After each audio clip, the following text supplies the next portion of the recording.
Lady villain అంటే ఈ మధ్య కాలంలో బాగా గుర్తొచ్చే పేరు వరలక్ష్మి శరత్ కుమార్.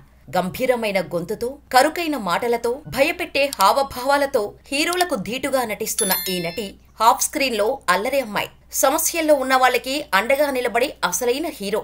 అటు నటనలోనూ, ఇటు సామాజిక సేవా కార్యక్రమాల్లోనూ బిజీగా ఉంటుంది వరలక్ష్మి శరత్ కుమార్. ఈ మధ్య వరలక్ష్మి శరత్ కుమార్ కి ఎంగేజ్మెంట్ జరిగిన విషయం అందరికీ తెలిసిందే. ముందు నుంచి ఎలాంటి సమాచారం లేదు, రూమరు లేదు. సైలెంట్ గా వరలక్ష్మి నిశ్చితార్థం చేసుకోవడం అందరినీ సర్ప్రైజ్ చేసింది. చాలా మంది వరలక్ష్మి పెళ్లి చేసుకోబోయే వ్యక్తి గురించి తెలుసుకోవటానికి చాలా ఇంట్రెస్ట్ చూపిస్తున్నారు. గూగుల్లో కూడా విపరీతంగా సెర్చ్ చేస్తున్నారు కూడా. అయితే ఇప్పుడు ఈ వీడియో వరలక్ష్మికి కాబోయే భర్తతో సహా వరలక్ష్మి గురించి కొన్ని ఇంట్రెస్టింగ్ విషయాలను కూడా తెలుసుకుందాం. సౌత్ లో ఒకప్పుడు హీరోగా రాణించిన శరత్ కుమార్ కుమార్తె వరలక్ష్మి. ఆమె కూడా ఇప్పుడు నటిగా రాణిస్తున్నారు. వరలక్ష్మి శరత్ కుమార్ అంటే సిల్వర్ స్క్రీన్ పై లేడీ ఫైర్ బ్రాండ్ గా గుర్తుకు వస్తారు. ఆమె నటించే అన్ని చిత్రాల్లో వరలక్ష్మి పాత్ర పవర్ఫుల్ గా ఉంటుంది. కథకు కీలకమవుతుంది. క్రాక్, వీరసింహారెడ్డి, హనుమాన్ ఇలా పలు సూపర్ హిట్ చిత్రాలు వరలక్ష్మికి టాలీవుడ్ లో మంచి గుర్తింపు తీసుకువచ్చాయి. మరి అలాంటి సెలబ్రిటీకి కాబోయే భర్త గురించి తెలుసుకునేందుకు నెటిజన్స్ ఆసక్తి చూపడం సహజం. అయితే ముందుగా వరలక్ష్మి శరత్ కుమార్ మాటల్లోనే ఆమె గురించి తెలుసుకుందాం. తెర మీద నన్ను చూసిన చాలా మంది మీరు బయట కూడా సీరియస్ గానే ఉంటారా అని అడుగుతుంటారు. నిజానికి నేను చాలా సరదా మనిషిని. కానీ నేను చేసే విలన్ పాత్రల వల్ల అందరూ సీరియస్ పర్సన్ అని అనుకుంటారు. ఆన్ స్క్రీన్ వరలక్ష్మి గురించి తెలిసిన మీకు తెర వెనుక వరు ఎలా ఉంటుందో చెబుతా, వినండి. పుట్టి పెరిగింది చెన్నైలోనే. నాకు ఊహ తెలిసినప్పటికే అమ్మ నాన్నలు విడిపోయారు. మా అమ్మ ఛాయ అవమానాలు, ఆర్థిక సమస్యలు ఎదుర్కొంటూనే నన్ను, చెల్లిని పెంచింది. అయినా ఎప్పుడూ భయపడలేదు, బాధపడలేదు. మాకు మంచి భవిష్యత్తును ఇవ్వాలని ఆశపడేది. కొన్నాళ్లకు ఇంటీరియర్ డిజైనింగ్ సంస్థను ప్రారంభించి మంచి పేరు తెచ్చుకుంది. పైగా మగవారితో పని చేయించటం, గంటలు తాను కష్టపడటం నాకు ఎంతో అబ్బురంగా అనిపించేది. అయితే తనకు మేం సినిమాలు చూడటం ఇష్టముండేది కాదు. 13-14 ఏళ్లు వచ్చే వరకు కార్టూన్ షోలకే అనుమతిచ్చేది. నాన్న సినిమాలు కూడా నేను ఓ 10కి మించి చూడలేదు. అయితే సినిమా ప్రపంచానికి దూరంగా పెరిగిన నాకు డాన్స్ అంటే పిచ్చి. అమ్మ భరతనాట్యం నేర్పించింది. నా ఆసక్తి కొద్దీ బాలే, వాల్ట్, సల్సా, హిప్ హాప్ వంటివన్నీ నేర్చుకున్నా. బాలే, సల్సాలో గోల్డ్ మెడల్ కూడా అందుకున్నా. కాలేజీకి వెళ్ళాక నాటకాల వైపు మనసు మళ్లింది. చదువు కంటే నాటకాలకే ప్రాధాన్యమిచ్చేదాన్ని. అలా డిగ్రీ పూర్తి చేశాక ఎంబీఏ చదవటానికి స్కాట్లాండ్ లోని ఎడిన్బర్గ్ యూనివర్సిటీకి వెళ్లా. అక్కడ చదువుకుంటున్నప్పుడే ఓ కార్పొరేట్ సంస్థలో ఉద్యోగం వచ్చింది. ఇక ఇదే నా భవిష్యత్తు అని ఫిక్స్ అయిపోయా. కానీ తీరా చదువు పూర్తయి ఉద్యోగంలో చేరదామనుకునేటప్పుడు నువ్వు దూరంగా ఉండటం నాకు నచ్చలేదు. చదువు కోసం తప్పలేదు, కానీ నా దగ్గరే ఉండి ఏదో ఒక ఉద్యోగం చేసుకోవచ్చు. ఇండియాకు వచ్చేయ్ అంది అమ్మ. ఇష్టం లేకుండానే ఇంటికొచ్చా. కొన్నాళ్లు అమ్మ నడిపే ఇంటీరియర్ డిజైనింగ్ సంస్థలో పనిచేశా. అప్పుడే అనిపించింది ఇలాంటి ఉద్యోగాలు మన వల్ల కాదని. అందుకు నేను సెట్ కానని. క్రమంగా నేనేం చేయగలను, ఏ రంగం నాకు బాగుంటుంది అని ఆలోచించటం మొదలుపెట్టా. చివరికి నాకు డాన్స్ పట్ల అంతర్లీనంగా ఉన్న ఇష్టం నన్ను సినిమాల వైపు వెళ్లేలా చేసింది. నాకు స్పష్టత తెచ్చిపెట్టింది. పుట్టి పెరిగింది చెన్నైలోనే. నాకు ఊహ తెలిసినప్పటికే అమ్మ నాన్నలు విడిపోయారు. మా అమ్మ ఛాయ అవమానాలు, ఆర్థిక సమస్యలు ఎదుర్కొంటూనే నన్ను, చెల్లిని పెంచింది. అయినా ఎప్పుడూ భయపడలేదు, బాధపడలేదు. మాకు మంచి భవిష్యత్తును ఇవ్వాలని ఆశపడేది. కొన్నాళ్లకు ఇంటీరియర్ డిజైనింగ్ సంస్థను ప్రారంభించి మంచి పేరు తెచ్చుకుంది. పైగా మగవారితో పని చేయించటం, గంటలు తాను కష్టపడటం నాకు ఎంతో అబ్బురంగా అనిపించేది. అయితే తనకు మేం సినిమాలు చూడటం అస్సలు ఇష్టముండేది కాదు. టీనేజీకొచ్చాక అమ్మ నాన్నలు ఎందుకు విడిపోయారో అర్థమైంది. వాళ్ల నిర్ణయాన్ని గౌరవించాలని నేను, చెల్లి అనుకున్నాం. అమ్మతో పాటు నాన్నని అర్థం చేసుకోవడం మొదలుపెట్టాం. అందుకే సినిమాల్లోకి రావాలని నిర్ణయించుకున్నాక మొదట నాన్నకే చెప్పా. కానీ ఆయన వద్దన్నారు. కాదు భయపడ్డారు. సినీ రంగంలోని ఒడిదొడుకుల్ని తట్టుకునే శక్తి నాకుందో లేదోనని తండ్రిగా ఆయన ఆలోచించారు.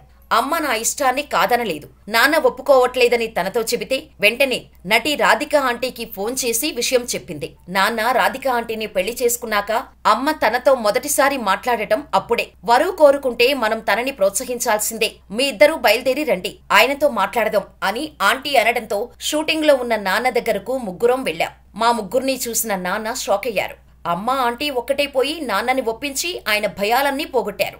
ఆడవాళ్లంతా ఒక్కటయ్యాక నేను మాత్రం నో ఎలా చెప్పగలను అంటూ నాన్న కూడా నేను సినిమాల్లో నటించడానికి ఒప్పుకున్నారు. ముంబై వెళ్లి అనుపమ్ ఖేర్ ఇన్స్టిట్యూట్ లో శిక్షణకు చేరా. కొన్ని రోజుల తర్వాత ఆయన మా నాన్నకు ఫోన్ చేసి, మీ అమ్మాయి అద్భుతంగా నటిస్తుంది. నాకు తన భవిష్యత్తు కనిపిస్తోంది. మీరు ప్రోత్సహించండి అని చెప్పారు. ఆ మాటలకు నాన్నకు సంతోషం కలిగింది. నాలోనేమో ఆత్మవిశ్వాసం పెరిగింది. ఇదిలా ఉంటే ఫేస్బుక్ లో నా ఫోటోని ముంబైలోని ఓ నిర్మాత భార్య చూశారట. వాళ్లకు తెలిసిన వాళ్ళు తమిళంలో సినిమా తీస్తున్నారని ఆమె నన్ను సంప్రదించారు. అలా నాకు 2012లో పోడా పోడి అనే సినిమాలో మొదటి అవకాశం వచ్చింది. నన్ను నేను తెరపైన చూసుకున్నాక నటిగా నేను పనికొస్తాను అనే ధైర్యం కలిగింది. కథ వినడం, నా పాత్రేంటో తెలుసుకోవడం, 100% అందుకు తగ్గట్టు నటించడం మొదలుపెట్టా. కానీ దాదాపు 4 ఏళ్ల పాటు సరైన అవకాశాలు రాలేదు. అలాగని నాన్న రికమెండేషన్లు కూడా నాకు నచ్చవు. 2016లో మలయాళంలో కసబా అనే సినిమాలో నెగిటివ్ రోల్ చేశా. ఒక రకంగా అది సాహసమే. హీరోయిన్ గా చేస్తూ నెగిటివ్ పాత్ర ఒప్పుకోవటం వల్ల కెరీర్ కు నష్టం జరుగుతుందేమోనని చాలా మంది అనుకున్నారు. కానీ నేను నా నటనని నమ్ముకున్నా. హీరోయిన్ అవ్వాలి, స్టార్డమ్ రావాలి అని ఎప్పుడూ అనుకోలేదు. ఛాలెంజింగ్ గా, నటిగా సంతృప్తి కలిగించే ఏ పాత్ర అయినా చేయాలనే లక్ష్యం పెట్టుకున్నా. ఆ సినిమా విడుదలయ్యాక దాదాపు అటువంటి పాత్రలే వరుస కట్టాయి. తెలుగులో పందెం కోడి 2 నా మొదటి సినిమా. ఆ తర్వాత సర్కార్లో కోమలపల్లి పాత్ర కూడా బాగా పేరు తెచ్చిపెట్టింది. మారి 2లోనూ నటనకు మంచి మార్కులే పడ్డాయి. 2019లో వచ్చిన తెనాలి రామకృష్ణ నేను నేరుగా తెలుగులో నటించిన సినిమా. అల్లరి నరేష్ నాందిలో మాత్రం పాజిటివ్ పాత్ర. లాయర్ ఆద్యగా నేను చేసిన ఆ పాత్ర ఎప్పటికీ నా ఫేవరెట్. నేను చాలా బాగా నటించానని ఫీల్ అయిన సినిమా అదే. అంతేకాదు, ఈ సినిమాలో నాకు మరో అనుభవం కూడా ఉంది. సాధారణంగా నా సినిమాలకు నేను డబ్బింగ్ చెప్పుకుంటా. నా హావభావాలకు మరొకరి గొంతును జత చేయటం నచ్చదు. పైగా నేను సినిమా రంగంలోకి వచ్చిన కొత్తల్లో చాలా మంది నీది మగాడి గొంతులా ఉంది అన్నారు.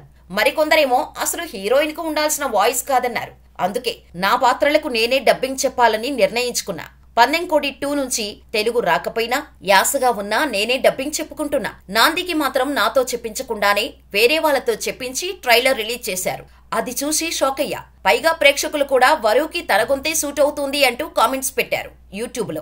దాంతో నేనే డబ్బింగ్ చెప్పుకుంటానన్నా. అందులో లాయర్ గా కష్టమైన సంభాషణలు ఉంటాయి, పలకడం కష్టమన్నారు. నేను ఒప్పుకోలేదు. 3 రోజులు టైం ఇవ్వండి, నేనే డబ్బింగ్ చెప్పుకుంటా. దాన్ని ఓ 10 మందికి వినిపించండి. వాళ్లల్లో ఏ ఒక్కరూ బాలేదన్నా వేరే వాళ్ల డబ్బింగ్ తోనే సినిమా విడుదల చేయండి అని చెప్పా. ఓపిగ్గా సాధన చేసి 4 రోజులు డబ్బింగ్ చెప్పా.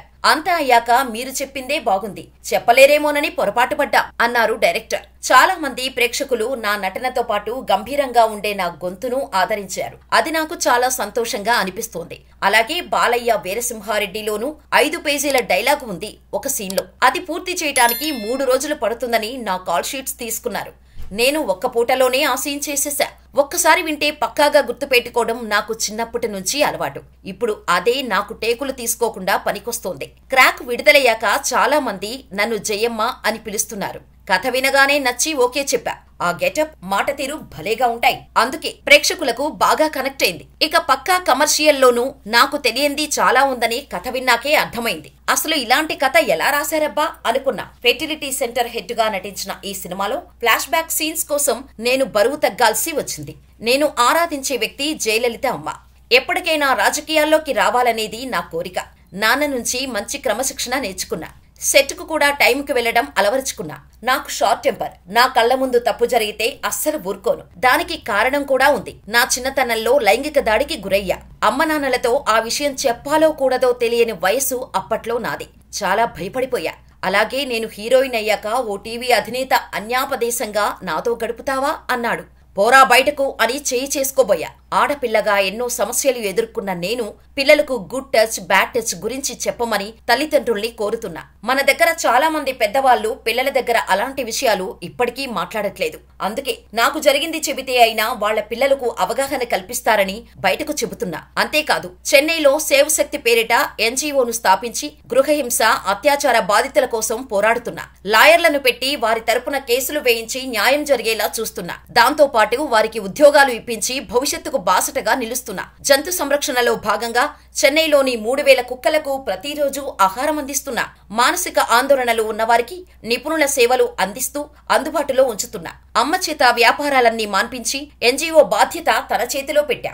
సౌత్ ఇండియా నలుమూలల నుంచి ఎవరు సాయం కోసం వచ్చినా మా స్వచ్ఛంద సంస్థ ద్వారా వారికి న్యాయం జరిగే వరకు వెన్నంటే ఉంటాం అంటూ ఇంటర్వ్యూలో తన గురించి షాకింగ్ నిజాలు అన్నీ చెప్పుకొచ్చింది వరలక్ష్మి శరత్ కుమార్. అయితే ఆమెకు కాబోయే భర్త నికోలాయ్ సచ్దేవ్ గురించి కూడా ఇప్పుడు తెలుసుకుందాం.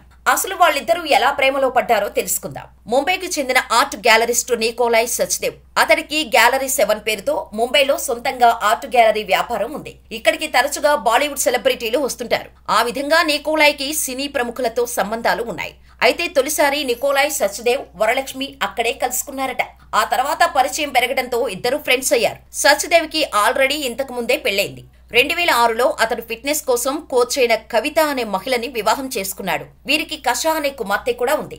సరైన కారణాలు తెలియవు కానీ 2019లో సచ్దేవ్ తన భార్య కవితకు దూరమయ్యాడు. అంటే 13 ఏళ్ల వివాహ బంధం తర్వాత వీళ్ళిద్దరూ విడాకులు తీసుకున్నారు. ఈ క్రమంలో సచ్దేవ్ వరలక్ష్మి మధ్య రిలేషన్ పెరుగుతూ వచ్చింది. కొంతకాలంగా వీరిద్దరూ సహజీవనంలో ఉన్నట్టు కూడా తెలిసింది. ఎట్టకేలకు తమ రిలేషన్ ను సచ్దేవ్ వరలక్ష్మి నెక్స్ట్ లెవెల్ కు తీసుకువెళ్లాలని డిసైడ్ అయ్యారు. ప్రస్తుతం సచ్దేవ్ కుమార్తె వయసు 17 ఏళ్లు. అంత పెద్ద కుమార్తె ఉంది. పైగా సెకండ్ మ్యారేజ్. అతడిని ఎందుకు వరలక్ష్మి వివాహం చేసుకుంటోంది అంటూ నెటిజన్లు ఆశ్చర్యపోయారు. పైగా అతడి లుక్స్ పై కూడా సోషల్ మీడియాలో విపరీతంగా ట్రోలింగ్స్ జరిగాయి. ఒళ్లంతా టాటూలు, పొడవైన జుట్టు, ఏంటి ఆ లుక్కు అంటూ నెటిజన్లు షాక్ అయ్యారు. కానీ వరలక్ష్మి శరత్ కుమార్ మాత్రం సచ్దేవ్ తో గాఢమైన ప్రేమలో ఉందని వాళ్లు దిగిన ఫోటోలు చూస్తే తెలిసిపోతోంది. పైగా సచ్దేవ్ వ్యాపారంలో రాణిస్తున్నాడు. అతడి తల్లిదండ్రుల నుంచి సచ్దేవ్ కు 80 కోట్ల వరకు ఆస్తులు ఉన్నట్టు తెలుస్తోంది. సచ్దేవ్ కుమార్తె కష పవర్ లిఫ్టింగ్ ఛాంపియన్షిప్ లో గత ఏడాది గోల్డ్ మెడల్ సాధించింది. తన కుమార్తెను సచ్దేవ్ చిన్నప్పటి నుంచి పవర్ లిఫ్టింగ్ లో ట్రైన్ చేస్తున్నాడు.